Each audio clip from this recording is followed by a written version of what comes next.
Hi guys, Happy New Year to you all. I've not made a video for a bit.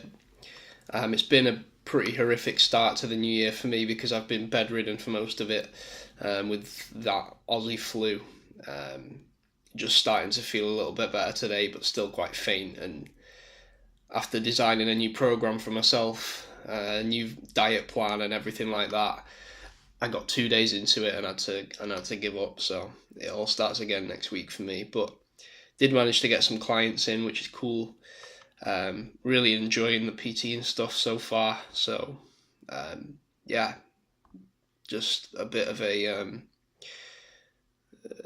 stop start start to the week for me. But in this video, I wanted to talk about how people get into training and what their first ideas of what they should be doing in the gym are.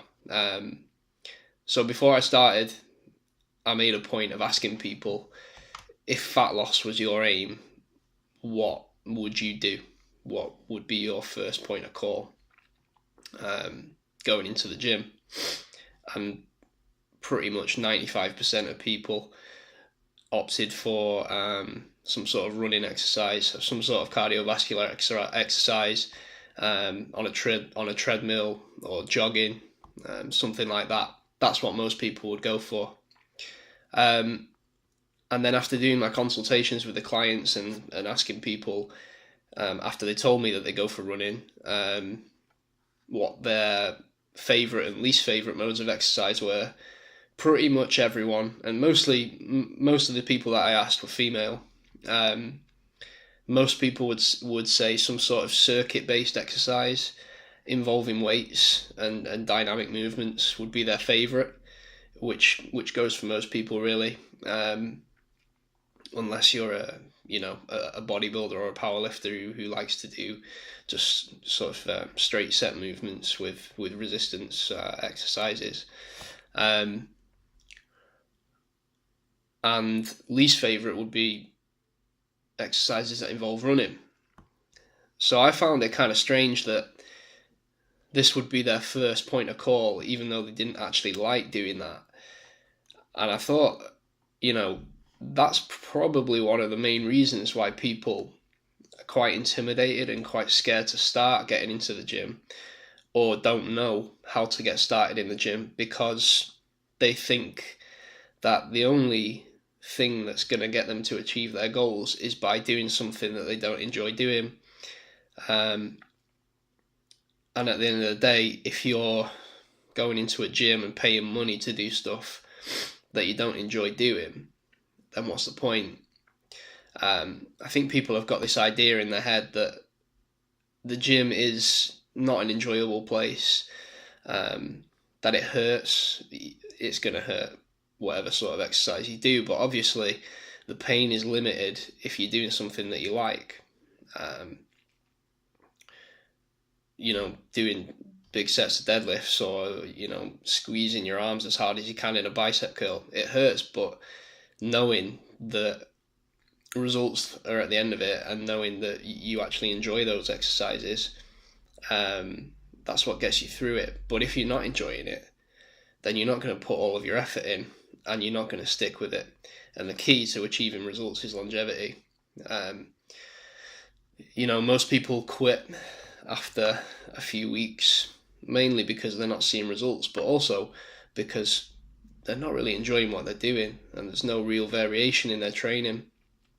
So if someone's coming into the gym, they want to lose some fat, and they're on the treadmill 4 times a week for an hour, there's no variation there and it's boring. And also, if you're looking for fat loss, getting on the treadmill for 4 hours a week ain't going to do nothing. It's going to be bollocks.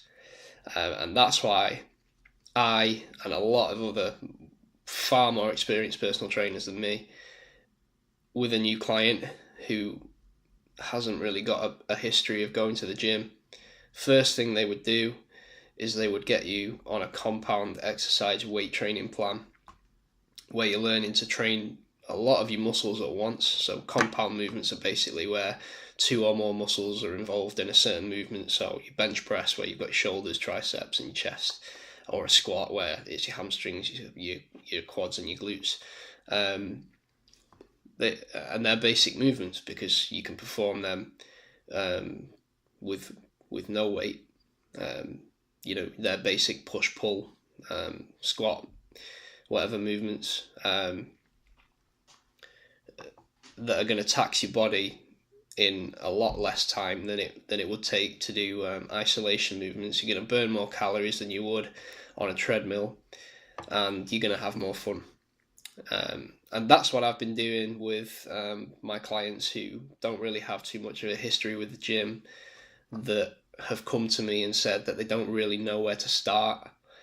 And with clients who've sort of said, I kind of do a little bit and then get bored. And so far they seem to have enjoyed it. And I believe that's the fastest way to getting results. There's a misconception about weights and it putting muscle on women, and that's not really going to happen unless you're on, exogenous hormones and that sort of thing. So I wouldn't worry about that. But in my opinion, and science backs this up as well, you're far more likely to lose fat with more muscle on your body. You're far more likely to lose fat by performing resistance exercises that are compound based, and you're far more likely to have fun performing those exercises as well. More injuries happen per year because of running exercises, because people, as I said before, beginner gym goers who don't really have too much muscle on their body are going straight into running, and their joints aren't protected by too much muscle, and that's how we're getting injuries at the knees and in those joints there. And so that's why I would go for weights before running every single time.